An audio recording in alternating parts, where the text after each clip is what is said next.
Ирээд аялал жугаалгаар явахдаа өөрийнхөө тэр үйлслийг эзэмгүй газар ингээд авчиад хайчдаг. За эзэмгүй гэж одоо харуул хамгаалтгүй газар. За эсвэл бол хин нэгэн цагж үлдээдэггүй. За тэгээ аялал жугаалгаар явчаад ирэхэд нь нөгөө машиныхын нэг зүйлс нь алдагдсан байдаг.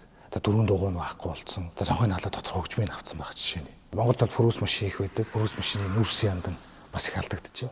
Нийслэл хотын хэмжээнд сүүлийн 3 жилийн байдлаар Toyota Prius маркийн автомашины нүүрсэн яндан авдагдсан нийт 234 гэмт хэрэг бүртгэгдсэн байна.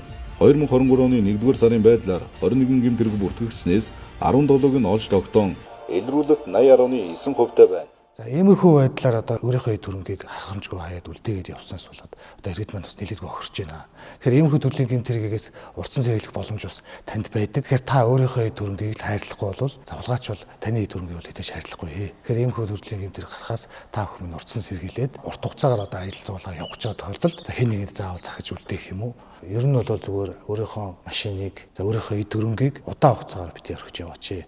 За энэ нь одоо өөрөөр хэлэх юм бол хулгайчдын бас нүдэнд олзлогдоод байна. Машиныхаа эзүүлийг алж байгаа гэмт хэрэгээс цагдаагийн байгууллага болон хууль хүчний байгууллага урдсан сэргийлж байгаа хэдий ч за иймэрхүү төрлийн гэмт хэрэг гаралт боорохгүй байна. За таны төрөнгийг танаас өөр хэн ч хамгаалж чадахгүй шүү гэдгийг хэлмээр байна.